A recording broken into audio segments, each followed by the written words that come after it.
Graças e paz, irmãos. Vamos abrir a Bíblia em Hebreus, capítulo 10.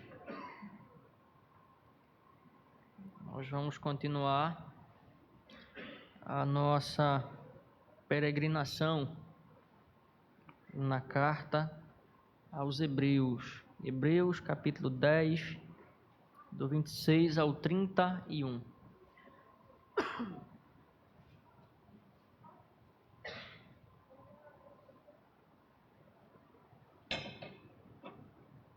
Hebreus, capítulo 10,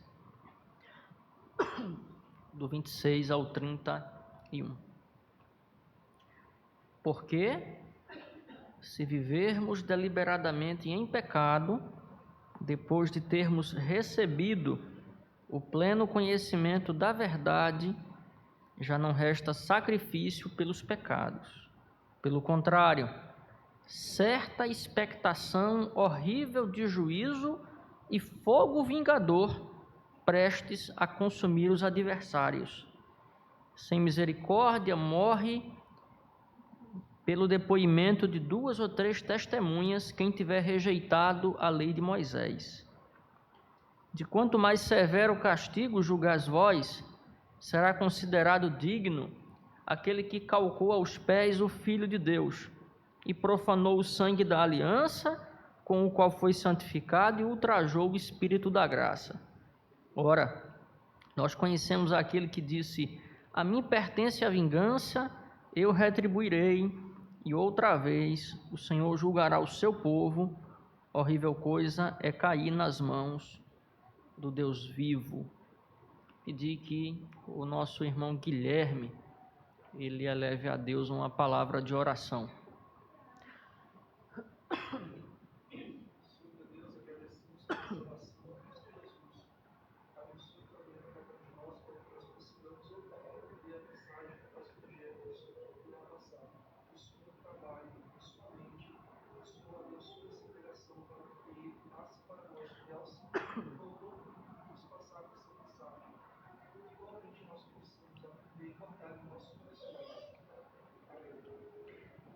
Meus amados irmãos, não há e nem pode haver por parte de nós, a partir do discernimento que o Espírito de Deus ele tem nos dado, de que nós estamos vivendo dias muito difíceis. Nós estamos vivendo dias em relação aos quais nós podemos compará-los aos dias de Noé. Nós temos estudado na escola dominical, a partir da revista do presente trimestre, o livro de Gênesis. E nós temos aprendido que o Senhor Deus, na sua ira e ao mesmo tempo vindicando a sua santidade, ele mandou um dilúvio para varrer a maldade que pairava sobre toda a face da terra. E nós temos presenciado, temos visto, e lamentavelmente os nossos olhos, eles se veem chocados pela maldade que não tem limites. E não somente a maldade, a corrupção, a promiscuidade. A promiscuidade tem chegado a níveis inimagináveis. E tudo aquilo que Deus odeia tem sido não apenas praticado, mas também promovido. As pessoas, elas já não têm mais se contentado em fazer as coisas que fazem. E fazem muitas coisas que têm realmente a semelhança dos dias de Noé, cheirado mal às narinas do Criador, mas elas também têm promovido, elas incentivam, elas mutuamente se convidam para que sejam, como diz o reverendo Andrade, patrocinadores da iniquidade. Mamãe conhece bem o pastor Andrade, e ele falava muito nas nossas conversas pastorais.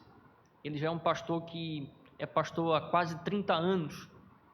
E ele dizia muito para mim: meu filho, preste muita atenção. Existem pessoas que são patrocinadores da iniquidade. E nós precisamos estar atentos e precisamos não somente rejeitar as suas obras, mas em havendo necessidade também devemos denunciá-las. São pessoas que, quando a palavra valor, pudor, a palavra santidade, ela é pronunciada, são pessoas que de pronto elas rejeitam. Por quê? Porque, como disse Paulo ao jovem Timóteo, eles são mais amantes dos prazeres do que amantes de Deus. E, infelizmente, esse modo de viver não se limita apenas a descrentes. É isso que é lamentável. Não apenas as pessoas que não estão atreladas a Cristo, mas muitas que se declaram pessoas crentes, pessoas cristãs, enganosamente, eles vão ancorar a sua prática numa coisa chamada a hipergraça. E o que é a hipergraça? Ou pelo menos qual é a ideia da hipergraça? É que o pecado, a graça divina, o amor de Deus é algo transbordante. É muito maior do que o pecado humano. E aí, o que as pessoas fundadas na doutrina da hipergraça dizem? Eu posso pecar, eu posso fazer isso, eu posso fazer aquilo, mas a graça de Deus, ela vai me amparar. O amor de Deus vai vir ao meu encontro. Ou seja, são pessoas que utilizam a graça de Deus e o amor de Deus, que são as coisas mais importantes da nossa vida, para justificar a sua libertinagem. E quando nós vamos ao texto bíblico, nós aprendemos que de um lado está a graça de Deus, está o amor de Deus, do outro lado está o pecador. A graça vem, o amor vem, esse pecador, ele se converte, ele abraça a graça de Deus, ele abraça o amor de Deus, e ele agora passa para esse lado, do amor e da graça de Deus, não o contrário. Porque Paulo vai escrever aos Romanos e ele vai dizer: permaneceremos no pecado para que seja a graça abundante. Ele vai dizer: de maneira nenhuma. Nós, os que fomos salvos por ela, como, pois, poderíamos permanecer presos ao pecado? Então, se por um lado nós temos os descrentes que pecam e amam fazer isso, por outro lado nós temos crentes que estão tentando justificar suas obscenidades, estão tentando justificar a sua caminhada libertina, dizendo que, por mais que eles pequem, o amor e a graça de Deus virá ao seu encontro. Como é que nós podemos qualificar o modo libertino como essas pessoas vivem? Nós podemos qualificar de duas formas. Ela é um ultraje ao sacrifício do nosso Senhor. Se uma pessoa olha para a cruz, se ele olha para o banho de sangue, se ele olha para o suplício, se ele olha com atenção para o sofrimento inimaginável que o nosso Redentor, ele experimentou, e ainda assim, ele escolhe viver no lamaçal do pecado, não tem outra expressão, é melhor, é um lamaçal, é o Capibaribe, né? Eu não estou lembrando agora o nome daquele rio de São Paulo, é o Tietê. Ele escolhe viver no Tietê do pecado. O Capibaribe é em Recife, é outra coisa terrível, um rio extremamente poluído. Ele escolhe viver no Capibaribe do pecado. Ele está literalmente ultrajando o sacrifício do nosso Senhor e Salvador, Jesus Cristo. E, ao mesmo tempo, ele está incorrendo naquilo que os teólogos chamam de ateísmo prático. O que é o ateísmo prático? É quando a pessoa, ela diz assim: eu creio em Deus, eu creio que Deus existe, Deus é uma realidade. Ele até diz assim, mas eu creio na Bíblia, eu sei que isso está errado, mas ele vive como se Deus não existisse. Ele vive como se a presença de Deus, vamos colocar dessa forma, supervisionando a criação e a história humana, ela não fizesse absolutamente nenhum sentido. Então eles ultrajam a Cristo, eles desonram o Filho de Deus e, por outro lado, eles desonram o próprio Deus, porque a sua presença não é sentida. E é contra esse tipo de mentalidade pecaminosa que o escritor aos Hebreus, ele volta a sua atenção no texto que nós acabamos de ler. Vejam bem, o autor aos Hebreus, ele não está escrevendo para pessoas que estão do lado de fora da igreja. Ele está escrevendo para pessoas que estão no seio da igreja. E que, estando no seio da igreja, elas maculam a comunhão dos santos, precisamente pela vida temperada pelo pecado, por uma vida emantada, banhada por um pecado que, na verdade, a única coisa que ele está promovendo é a sua decadência moral e espiritual. E o autor aos Hebreus, no capítulo de número 10, ele vai trazer esse alerta quando ele vai construindo todo um argumento, mostrando que o caráter definitivo do sacrifício de Cristo, ele é de alguma maneira oposto à transitoriedade do sistema sacrificial. Veja que o foco da reflexão dele é cristocêntrica. O sacrifício de Cristo como aquele que permite o acesso a Deus e, portanto, ao privilégio da reconciliação com Deus. Mais uma vez ele volta a sua luneta para a pessoa de Cristo. Ora, Cristo substitui os sacrifícios do velho pacto. Ao mesmo tempo, é Ele quem nos serve de caminho para que nós possamos ter acesso ao Pai. E no texto que nós lemos, ele vai falar sobre as exigências da vida cristã. A vida cristã exige de nós o abandono do pecado na sua prática recorrente e deliberada. Prestem muita atenção nessas duas palavras. O pecado na nossa vida, ele não pode ser recorrente, mas ele também não pode ser deliberado. Ou seja, nós não podemos exercitar a contumácia do pecado. O que é a contumácia? É aquela prática rotineira, mas ao mesmo tempo não deve perfazer o nosso caráter, aquele pecado em que nós assim, vamos planejar um negócio. Quer um exemplo bíblico? Davi. Eu me envolvi com essa dona, como diz o presbítero Marinho, essa dona, e eu já sei como é que eu vou remediar, o problema. Eu vou colocar o marido dela na frente de batalha. Então, quando o combate iniciar, ele vai ser um dos primeiros a morrer. Mas o tiro, como diz o adágio popular, né? Há um adágio popular, diz que o tiro saiu por onde? Pela culatra. Por quê?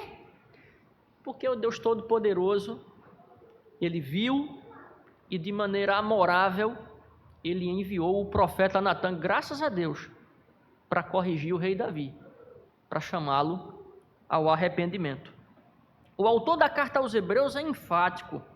Uma vida onde o pecado é uma prática regular é o mesmo que ignorar o sacrifício de Cristo, e isto é o mesmo que apostasia. A pessoa não precisa abrir a boca para dizer assim, eu descreio do sacrifício de Cristo. O sacrifício de Cristo é ineficaz. Basta que nós olhemos para a sua vida e assim constataremos se o sacrifício de Cristo trouxe ou não implicações para a vida daquela pessoa. E ele conclui o capítulo recomendando que os irmãos recordassem sua vida espiritual pregressa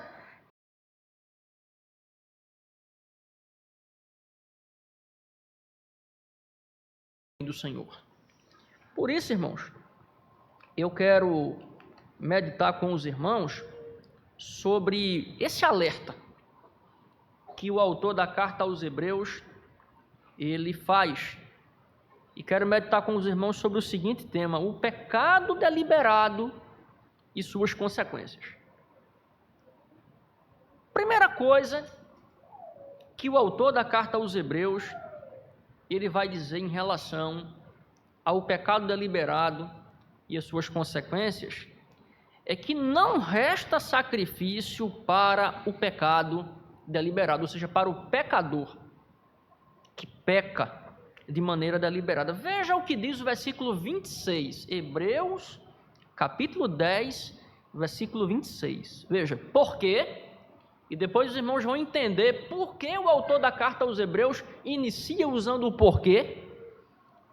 Veja, se vivermos deliberadamente em pecado, depois de termos recebido o pleno conhecimento da verdade, já não resta sacrifício pelos pecados. O que é que o autor da carta aos Hebreus ele está dizendo aqui para todos nós? Todos somos pecadores, todos somos carentes da graça e todos carecemos que haja a aplicação graciosa dos benefícios do sacrifício de Cristo sobre a nossa vida.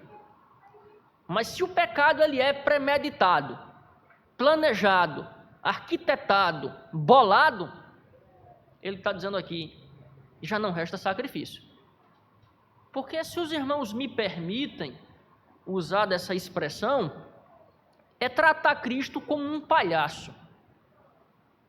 É tratar algo muito sério, que é a crucificação, que é a morte substitutiva, a morte sacrificial do nosso Senhor, como um evento parecido com um jogo de futebol. Quem vai a um campo de futebol vai para se divertir. Quem vai a um campo de futebol vai ali para torcer pelo seu time. É um momento de alegria, é um momento de festim. Mas quando nós olhamos para a cruz e nós entendemos a dramaticidade daquilo que aconteceu, sabedores de que Ele tomou o nosso lugar, de que Ele morreu a nossa morte, nós devemos olhar para o pecado e dizer assim: que tenho eu contigo? Que tenho eu contigo? Para trás de mim, para bem longe de mim, porque Cristo me salvou. E se Ele me salvou, Ele me chamou para um outro quadrante da existência. Ele me chamou para novas práticas. Se você voltar a sua atenção para o início do versículo 26 e todo o versículo 26, você vai perceber que ele está, na verdade, explicando o que ele havia dito dos versículos 22 ao 24. Veja o que ele vai dizer do 22 ao 24. Veja bem: aproximemo-nos com sincero coração, em plena certeza de fé, tendo o coração purificado de má consciência e lavado o corpo com água pura. Guardemos firme a confissão da esperança sem vacilar, pois quem fez a promessa é fiel. Consideremo-nos também uns aos outros para nos estimularmos ao amor e às boas obras. Aí quando você chega no versículo 26, ele vai explicar por quê que nós devemos nos exercitar nessas práticas. Nesses versos, o autor fala sobre um coração sincero, plena certeza de fé, uma consciência pura e imaculada, a perseverança na fé, o amor e as boas obras. Então, uma vez que nós saímos do lamaçal e agora estamos unidos a Cristo pelos vínculos da cruz, são essas as virtudes que devem perfazer o nosso caráter. E eu quero dizer para os irmãos que todas essas virtudes, elas estão presentes no caráter perfeito e irretorquível do nosso Senhor e Salvador Jesus Cristo. Então, nós olhamos para Cristo e percebemos claramente essas virtudes. E o autor da carta aos Hebreus, ao falar da comunhão dos santos, ele vai dizer: nós devemos nos estimular para que possamos desenvolver essas virtudes. Do contrário, vai acontecer o que ele está dizendo aqui. Nós vamos adotar práticas que são alheias à vivência cristã. No versículo 26, o autor inicia explicando que aquele que vive uma vida pecaminosa, essa expressão aqui traduzida como em pecado, ela pode ser traduzida pelo particípio presente, pecando, tá certo? E esse pecando, ele denota uma prática que é recorrente. Então, o autor está dizendo o seguinte: quem vive uma vida pecaminosa após ter recebido, veja, não é o conhecimento, é o pleno conhecimento da verdade. Essa verdade aqui não é nada mais, nada menos do que o Evangelho do nosso Senhor. As verdades acerca do Cristo, as verdades acerca do sacrifício do nosso Redentor. Se uma pessoa vive uma vida de pecado, mas ele recebeu a palavra da verdade, o que o autor da carta aos Hebreus está dizendo é o seguinte: de fato, o sacrifício de Cristo é nulo para ele. Por quê?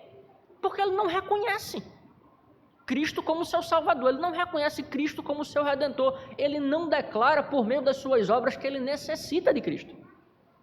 Porque quem necessita de Cristo, quando ele comete um pecado e ele tem a consciência pura, a primeira coisa que acontece é que a consciência começa a responsabilizá-lo. A consciência, ela parece aquela sirene de escola. Quando eu era menino, eu me lembro assim muito claramente da sirene da escola. Inclusive no próprio seminário tinha uma sirene, 10 para as 10 da manhã, tocava aquela sirene no intervalo. É exatamente isso que acontece quando nós estamos cheios da pessoa de Cristo e cometemos um pecado, temos a consciência pura. Aquele que peca de maneira deliberada, ele não tem a consciência pura e, portanto, o pecado é tratado como algo natural e é vivenciado como algo natural. O argumento do autor da carta aos Hebreus é: o pleno conhecimento da verdade ilumina o nosso ser, expõe nossa miséria e necessidade da graça salvadora, atesta a malignidade do nosso pecado, testifica da grandiosidade do sacrifício de Cristo, e uma vez que todo este conhecimento nos é dado, nossa reação deve ser a fé em Cristo e em seu sacrifício remidor, e uma vida que procura espelhar o viver de Cristo e o quanto amamos. Então as pessoas dizem: mas eu amo a Cristo, eu creio em Deus, eu tenho uma consideração muito grande por Deus. Prove. A sua vida diz o contrário.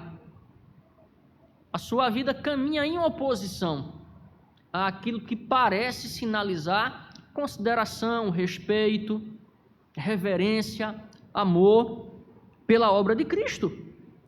O apóstolo Pedro, ele pensa exatamente igual ao autor da carta aos Hebreus. No capítulo 2 da segunda carta, do versículo 20 ao 22, ele vai alertar os seus leitores para o fato de que o conhecimento da verdade impõe responsabilidades e muitas consequências. Olha o que ele vai dizer: portanto, se depois de terem escapado das contaminações do mundo, mediante o conhecimento do Senhor e Salvador Jesus Cristo, se deixam enredar de novo e são vencidos, tornou-se-lhe o último estado pior do que o primeiro. Vejam o que ele vai dizer: pois melhor lhes fora nunca tivessem conhecido o caminho da justiça, do que após conhecê-lo, volverem para trás, apartando-se do santo mandamento que lhes fora dado. Com eles aconteceu o que se diz certo adágio verdadeiro: o cão voltou ao seu próprio vômito e a porca lavada voltou a revolver-se na lama. Então, quando eu falo lá do rio Capibaribe como ilustração, do rio Tietê como ilustração, vejam que Pedro ele não tem nenhum receio de dizer: quem vive na prática do pecado está no lamaçal, está comendo do próprio vômito, está retornando para a imundícia que lhe é própria. para o ambiente imundo que lhe faz muito bem, enganosamente. Porque a pessoa, ele sai, né? Aí passa as noitadas, né? Bebendo, né? Fumando, em promiscuidade, muitas vezes numa mesa de jogos, apostando tudo, né? Mas quando nós chegamos com o Evangelho, ele diz assim: eu não quero não, ainda não é tempo, ainda não é tempo. E Pedro está dizendo aqui, o autor da carta aos Hebreus está dizendo: veja, os ímpios vivem como vivem. Muito pior são aqueles que estão na igreja e vivem como os ímpios vivem, ou até pior. Tem crentes que são até piores do que os descrentes, porque são pedras de tropeço e maculam a honra do nosso Senhor e Salvador Jesus Cristo. Então, no fundo, o que o autor da carta aos Hebreus está aqui nos ensinando é que existe um modo de vida próprio para o cristão, e este certamente não é o viver pecaminoso. Se você quer, digamos, um parâmetro pelo qual você vai portar a sua vida, pelo qual você vai nortear a sua vida, lembre-se da pessoa de Cristo. Lembre-se dos apóstolos, lembre-se dos pais da igreja, lembre-se de Martinho Lutero, de João Calvino, lembre-se de Simonton, nosso patriarca. Lembre-se que Cristo forjou o caráter dessas pessoas. Ele lhes ensinou, ele lhes habilitou. E todos eles, olhando para Cristo e crendo no sacrifício de Cristo, olharam para o pecado e disseram: para trás de mim, que tenho eu contigo, fica-te para lá. E adotaram um viver que é condigno com a graça de Deus, com o amor de Deus e com o sacrifício do nosso Senhor. E aí, o autor da carta aos Hebreus, ele vai fazer uma coisa como pouquíssimas vezes nós vamos encontrar no Novo Testamento. Ele vai usar de uma dureza que é raríssima, que é a segunda questão que ele vai aqui mostrar para nós em relação ao tema, o pecado deliberado e suas consequências. Não haverá misericórdia para o pecado deliberado. Não haverá misericórdia para o pecador, quanto mais. Versículo 27 ao versículo 31, veja bem. Ele começa já dizendo: pelo contrário,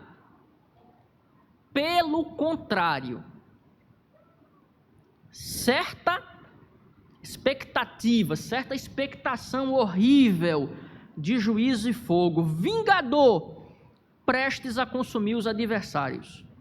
Veja bem, sem misericórdia, morre pelo depoimento de 2 ou 3 testemunhas quem tiver rejeitado a lei de Moisés. De quanto mais severo castigo julgais vós, será considerado digno aquele que calcou aos pés o Filho de Deus e profanou o sangue da aliança com o qual foi santificado e ultrajou o Espírito da graça? Ora, nós conhecemos aquele que disse: a mim pertence a vingança, eu retribuirei. E outra vez, o Senhor julgará o seu povo. Horrível coisa é cair nas mãos do Deus vivo. Aqui, o autor aos Hebreus, de maneira muito pedagógica, ele mostra que nenhum pecador ou nenhum pecado ele ficará impune. E vejam que ele vai se valer aqui de um argumento retórico. Se em cima ele explica que o pecado deliberado não tem perdão, e ele vai justificar o porquê, ele vai dizer pelo contrário, em oposição àqueles que acham que podem viver da forma que vivem e que a graça irá salvá-los, que a graça irá prover perdão para eles. Pelo contrário, ele vai dizer aqui: certa expectação horrível de juízo e fogo vingador prestes a consumir os adversários.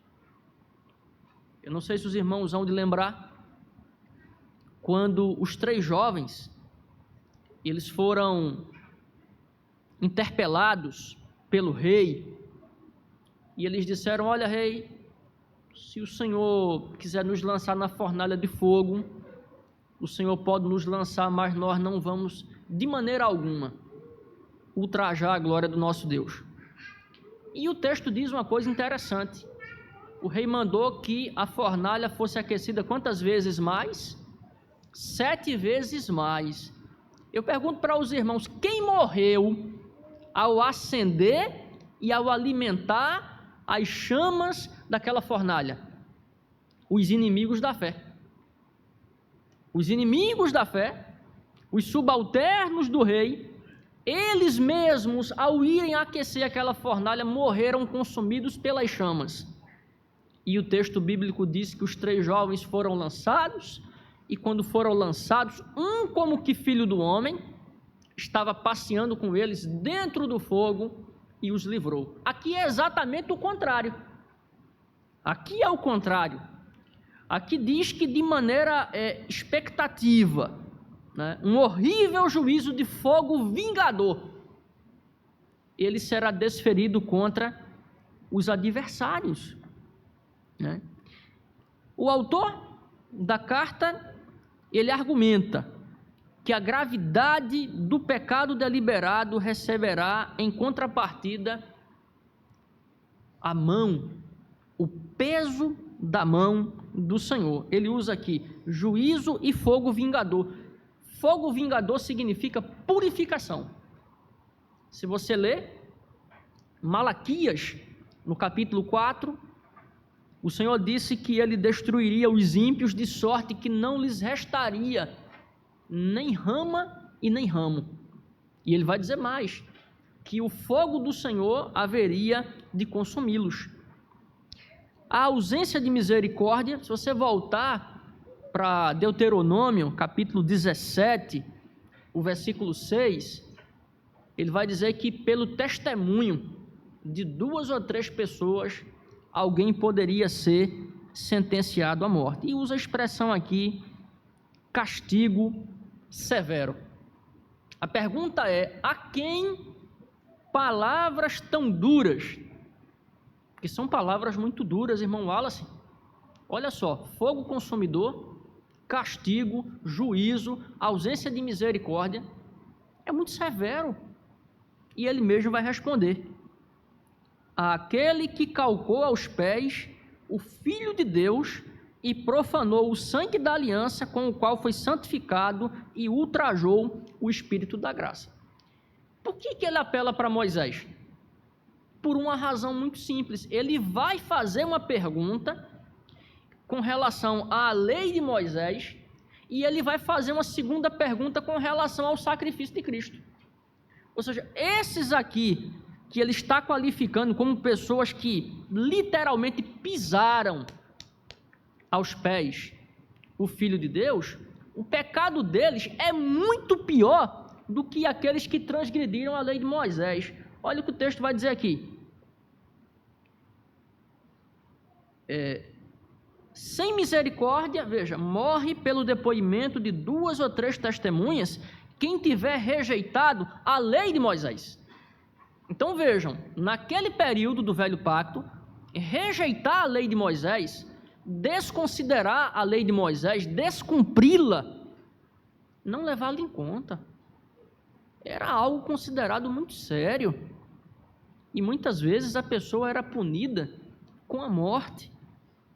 Aí o autor diz, de quanto mais severo castigo julgais vós, será considerado digno aquele que calcou aos pés o Filho de Deus e profanou o sangue da aliança com o qual foi santificado e ultrajou o Espírito da graça. Então aqui mais uma vez, presbítero Paulo, o autor da carta aos Hebreus, ele está dizendo o seguinte: Cristo é superior a Moisés. E se Moisés prescreveu e os homens deveriam obedecer sob a ameaça de morte, aqueles que dizem estar debaixo da aliança de Cristo, aqueles que dizem estar debaixo da sua proteção, aqueles que dizem que foram alcançados pela graça, mas na verdade chutam a graça como bola de futebol e transformam a graça de Deus, na verdade, em trampolim para a sua libertinagem, essas pessoas estão correndo um perigo muito grande. são pessoas que estão brincando com o risco grave e iminente, né? Na segurança do trabalho, essa expressão é muito comum, presbítero Osmar, risco grave e iminente. É quando ele está diante de nós e nós não estamos dando a devida importância a ele. O que o autor da carta aos Hebreus está dizendo aqui? Olha, o sacrifício de Cristo, ele demandou a entrega dele, a morte dele, o derramar do seu sangue, o sofrimento inimaginável. E nós não podemos de maneira nenhuma ultrajar, rejeitar, ou como diz o autor aqui, pisar. Eu não sei se os irmãos lembram, na missão dos 12, Lucas 9, Cristo ele deu uma advertência. Quando chegardes numa casa e não vos receberdes, vocês fazem o seguinte: pisai, sacudindo o pó dos vossos pés, como que dizendo, olha, nós estamos livres do sangue de vocês. Aqui, essa expressão calcar aos pés, na verdade, significa literalmente tratar sem nenhuma consideração. Tratar como algo que não tem nenhuma importância. William Barclay, ele resume o pecado dessas pessoas como: elas ignoraram o amor de Deus, não trataram como sagrado aquilo que é sacrossanto e insultaram o Espírito Santo. Em outras palavras, essas pessoas viviam precisamente um modo de vida oposto ao modo prescrito por Deus.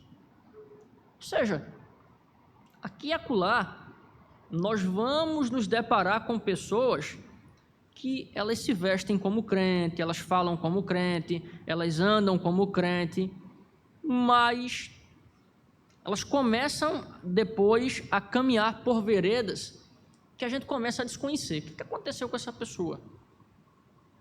É a hipergraça. É a falsa concepção de que a graça permite a elas. É como um pedigree, né? É como os judeus: não, nós somos filhos de Abraão. Aí Cristo diz assim: cuidado, porque dessas pedras Deus pode suscitar filhos a Abraão. Cuidado, esse pedigree de que vocês são judeus não vai salvar vocês. Nós podemos pegar isso e aplicar aqui e dizer o seguinte: não trate a graça como um bilhete, como uma garantia, como um selo de que você pode pecar e ela vai lhe perdoar. A graça perdoa o pecador arrependido. A graça perdoa o pecador confesso, mas não o pecado deliberado. No versículo 30 e 31, na verdade, versículo 30, ele faz duas citações. Deuteronômio capítulo 32, os versículos 35 a parte A e 36 a parte A, que é o cântico de Moisés, onde Moisés, escrevendo ali para o povo, ele vai falar justamente sobre o Senhor Deus, né? E o Dr. F.F. Bruce, ele explicando essa aplicação, que o autor da carta aos Hebreus, ele vai se apropriar da fala de Moisés, ele vai interpretá-la, certamente orientado pelo Espírito Santo, e ele vai aplicar à vida dos seus leitores. O Dr. Bruce diz: a aplicação que o autor faz das palavras não é inconsistente com o seu contexto original. Isso certamente significa que Deus executará o juízo em favor do seu povo, vindicando a causa deles contra seus inimigos, mas também traz consigo a ideia de que, com base nos mesmos princípios de justiça imparcial, ele executará juízo contra eles quando eles abandonarem a sua aliança. O que era verdadeiro lá continua verdadeiro para a maneira de Deus tratar de seu povo agora. Então Deus é justo, Deus é puro, Deus é imparcial. Aquilo que ele tratava como abominável no passado, ele continua tratando hoje. aquilo que ele tratava como algo bom, como algo verdadeiro, como algo genuíno, como algo próprio a nós, ele continua tratando. Ele não mudou. Então, o autor da carta aos Hebreus, ele está querendo, na verdade, nos ensinar que a misericórdia do Senhor é para aqueles que amam e guardam a sua aliança. A misericórdia, o seu amor, o seu favor é para aqueles que olham para a aliança e eles têm prazer em obedecer a Deus, obedecer a Cristo, sobretudo, provar seu amor a Deus pela vida piedosa como vivem. Esse texto, irmãos, ele nos permite concluir extraindo duas aplicações que estão também relacionadas às duas divisões que nós propomos. Ame o Senhor e obedeça a sua vontade. A vontade de Deus é que cresçamos diante dele e nos moldemos à imagem de Cristo, como nos ensina o Salmo 15, o Salmo do verdadeiro cidadão dos céus. Cristo é o verdadeiro varão perfeito. Ele é o verdadeiro cidadão dos céus, que se santificou por nós e jamais tropeçou. Se nós não quisermos tropeçar, nós temos que aprender com o varão perfeito e temos que pedir ao Pai que pelo seu Espírito ele nos ensine como caminhar e como espelhar o caminhar do varão perfeito. Somente Cristo e somente por meio de Cristo podemos escapar da ira de Deus. Foram os méritos de Cristo quem selou a nossa paz com o Pai. Nunca nos esqueçamos, esse privilégio foi conquistado por um preço muito alto. Que eu e você, em momento algum, venhamos a pisar o sangue do Filho de Deus ou ultrajar, porque nós nem fomos chamados para sermos apóstatas, mas também não fomos chamados para sermos blasfemadores. Nós fomos chamados para sermos filhos e para sermos filhos obedientes e tementes ao nosso Pai. Que Deus nos abençoe. A palavra está com o presbítero Osmar.